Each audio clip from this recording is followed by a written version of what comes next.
what is the heart behind sharing the gospel with perspective cards? Well, perspective cards is kind of a unique paradigm. I think it's easy.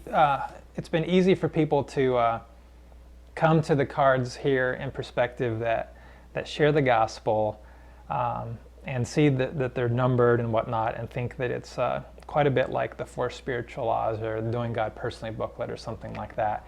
And in a sense, that's true. It's definitely based upon that kind of idea that you have a brief paragraph, principle, or that law, and then has a verse from the Bible that backs that up and has some questions with that.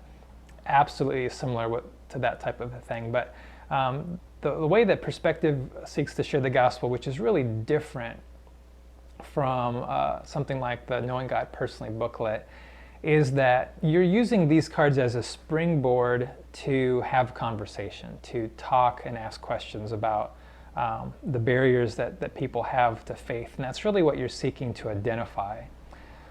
So with this first card, you're asking, okay, this is my view of God.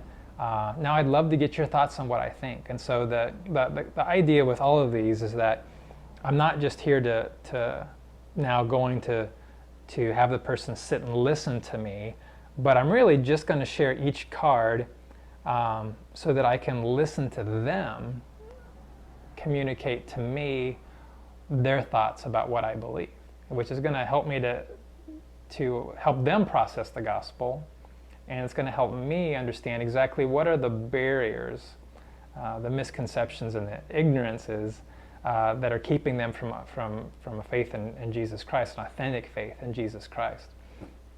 And so as you go through that, that's really the heart behind that. And so it really allows these cards to, I think, make a lot more sense when you understand that paradigm, that you're using this cards to continue to listen. And so even as you invite people to transition from the first part of Perspective to this, you're just asking people to say, hey, you know what, I've got these cards that help me communicate what it is that I believe from the Bible's perspective. I'd love to get your thoughts on what it is I believe.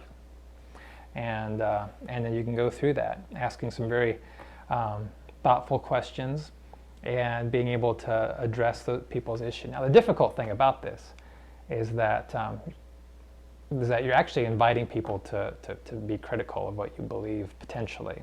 And this is really needed and necessary. I mean, in today's world, it's just we can't take any assumptions about what people believe. And we need to be able to identify, what do you believe? And if you don't agree with me, then let's talk about that. Maybe there's something from my own experience. Maybe there's something that I've read.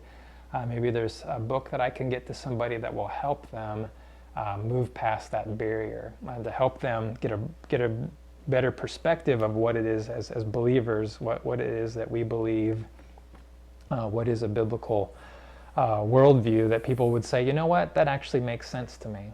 When you look at all this together in context, it makes this view makes sense, and it makes more sense than my view does. And so that is really the goal, is to help that person come into that relationship with Jesus Christ, and to at least